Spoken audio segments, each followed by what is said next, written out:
नर्मदे हर नर्मदे हर नर्मदे हर। माँ पतित पावनी जगदायनी आनंद कंदिनी वरदायनी वैराग्यदायनी नर्मदा मैया के चरणों में साष्टांग दंडवत प्रणाम। और हमारा ये जो चैनल है प्राचीन तीर्थ और स्थलों का इतिहास पे बने हुए हमारे सभी माँ नर्मदा जी का परिवार, सभी माँ नर्मदा जी के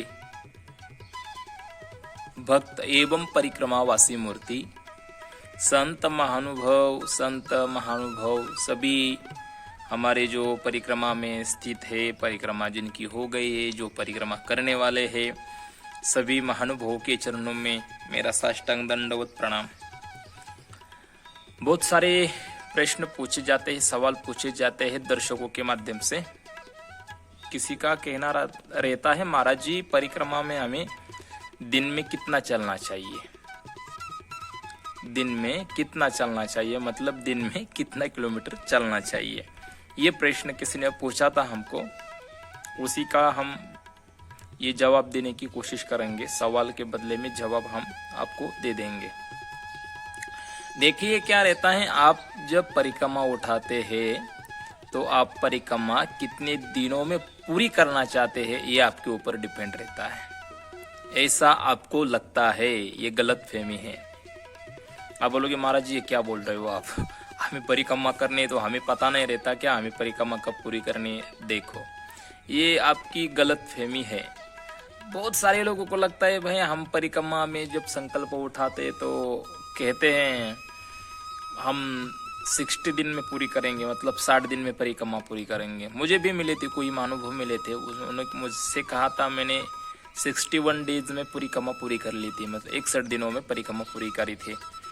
मैं तो चौंक गया भाई, 61 में मतलब क्या है भाई, 61 दिनों में परिक्रमा पूरी करने कुछ जमता नहीं। लेकिन उन्होंने किसी की वो पता नहीं, मैया जाने और वही जाने।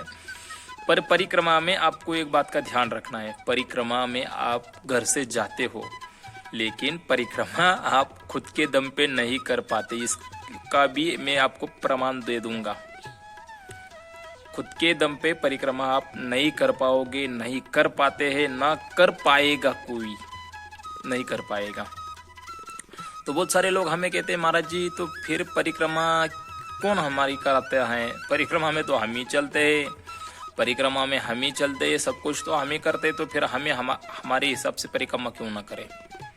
भाई देखो आपके हिसाब से परिक्रमा कभी भी नहीं होती, क्योंकि आपकी व्यवस्था, आपको कितने दिन परिक्रमा में चलाना है, कितने दिन में आपको घर भिजवाना है, या कितने दिन में आपको गाड़ी पे बिठाना है, आपकी परिक्रमा गाड़ी में बैठ के पूरी करनी है, पैदल पूरी करनी है, ये आपको लगता है कि आपके हाथ में है। गलत, ये सब गलत है।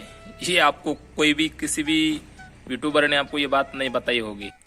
तो आप इस गलत फहमी में मत रहिए कि परिक्रमा हम खुद कर रहे हैं।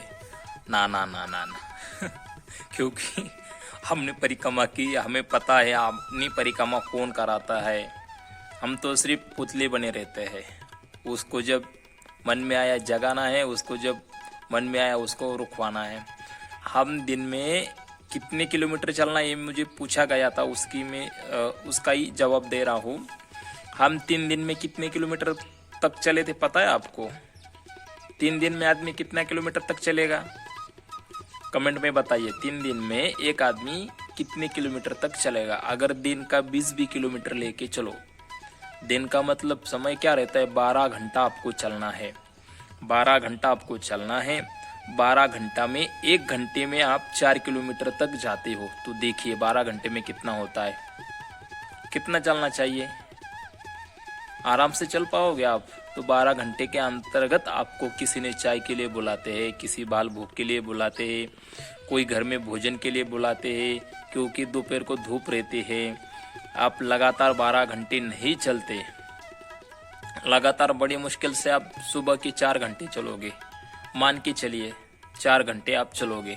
4 घंटे में कितना हुआ, 4 चौक 16, मतलब कि आप चल ही पाते हैं। मैं मेरा अंदाजा नहीं बता रहा हूँ, जो मैं चला हूँ वही आपको बता रहा हूँ।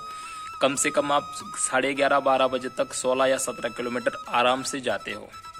रही बात फिर उसके बाद 16 या 17 किलोमीटर आप आराम से जा सकते हो, पर कभी कभी आश्रम आपको बहुत दूर मिलता है, आश्रम आपको कभी कभी नज़दीक नहीं मिलता, तो उसका भी आपको ध्यान रखना है। कभी 16 चलोगे तो कभी 20 चलना पड़ेगा, कभी 20 चलना पड़ेगा तो कभी 5 किलोमीटर चलना पड़ेगा, और कभी कभी 2 या 3 किलोमीटर भी आपको रुकना पड़ेगा। मैंने आपको क्या पूछा था, आप बताइए 3 दिन में एक आदमी परिक्रमावासी कितना किलोमीटर चलेगा? तो आपने दिन में 20 किलोमीटर का पकड़ के चला, तो आप 3 दिन में 20-20 करके 60 किलोमीटर तक आप परिक्रमा में आगे जा सकते हो। लेकिन होता क्या, ये बात सुनिए, आप जब परिक्रमा में चलते हो तो आपको गुजरात में जब जाते हो चांदोद में, तो चांदोद में आपको एक मैंने बताया होगा आपको कभी, मुझे नहीं लगता, लेकिन दिन में कितना चलना चाहिए इसकी जवाब का मैं इसी सवाल का मैं जवाब दे रहा हूँ। देखिए हिंदी में मुझे तकलीफ आती है थोड़ी थोड़ी, तो आप समझ लीजिए, आप बड़े दिल वाले हैं तो हम छोटे जुबान वाले हैं, कभी कभी गलती होती है तो क्षमा कर देना। तो चांदोद में आपको एक यमहस्य तीर्थ मिलता है, ये बहुत ही प्राचीन और बहुत ही सुंदर तीर्थ है। माँ नर्मदा जी के बिल्कुल किनारे वो तीर्थ आपको मिलेगा। आप चांदोद में जाते हो अशोक धाम आश्रम में, उसी आश्रम का नाम है अशोक धाम आश्रम, उसी आश्रम में आपको मिलेगा ये यमहस्य महादेव मंदिर, जहाँ पे आज भी यम देवता आपने जो कर्म के हिसाब करने के लिए आते हैं, अपने मतलब उनका कर्म करना है, हमारे कर्मों का हिसाब, परिक्रमा में कौन ईमानदारी से पैदल चल रहा है, परिक्रमा में कौन गाड़ी में बैठ के परिक्रमा कर रहा है, और परिक्रमा में कौन कैसा झूठा मोटा वादा करके लोगों को फंसा रहा है, सभी का उसके पास लेखा जोखा रहता है। अब ये मत समझे परिक्रमा में हम चलते हैं तो किसी को कुछ पता नहीं, आपने दोनों साइड में चित्रगुप्त बैठे रहते हैं, ये शरीर पे सभी देवता विराजमान है, तो उसमें भी आपकी सीसीटीवी कैमरे बिठाए हैं, तो इसका भी आपको ध्यान रखना है। तो हम 3 दिन में चले थे, अशोक धाम से चले थे हम आगे यमहस्य तीर्थ से पिंगलेश्वर तीर्थ, वो ये वासी 1 किलोमीटर की दूरी पे है। फिर वहां से घूम के जाने के बाद कुबेरेश्वर धाम आश्रम रुके थे हम, कुबेरेश्वर में हम रुके थे, मतलब 3 दिन में हम सिर्फ 3 किलोमीटर ही चल पाए थे, यह हमारी बस की ताकत नहीं थी। तो ये मैया ने ही क्या करते हैं, मैया ही आपको चलाती है। अगर किसी के मन में ये फिर से क्वेश्चन आता है कि महाराज जी हमें दिन भर में कितना चलना चाहिए, ये आप मत तय करिए महाराज जी, कभी कभी आपको 50 भी चल पाते हो, कभी कभी 5 भी चलना पड़ता है, कभी कभी 60 किलोमीटर तक भी चल पाते हो। एक बार हम भी चले थे आक्तेश्वर से, हम चले थे विमलेश्वर तक आने के लिए, हमें बीच में एक गांव लगता है, उसमें हम आए थे, कम से कम 45 किलोमीटर चले थे हम शाम के इससे भी पहले 4:30 बजे तक हम 45 किलोमीटर चल के आए थे, मतलब हम नहीं चले थे। ये मैया कभी कभी आपको भगाती है और कभी कभी आपको रुकवा के चलती है, कभी कभी आपको 20 चलोगी, कभी कभी तो आप दोपहर के 7-8 बजे ही किसी के आश्रम में रुक जाते हो, आप नहीं रुकते, आपको मैया रुकवाती है। इसलिए जो किसने मुझे सवाल किया था कि महाराज जी दिन भर में परिक्रमा में हमें कितना किलोमीटर चलना चाहिए, तो मैं आपको एक बात बता रहा हूँ, आपके हिसाब से आप चल सकते हो। परिक्रमा आपने कैसे उठाई है, अगर 3 साल 3 महीने 13 दिन की परिक्रमा है, तो आपको दिन में सिर्फ और सिर्फ ऐसा कैसे भी करके 5 या 10 किलोमीटर आप चल सकते हो।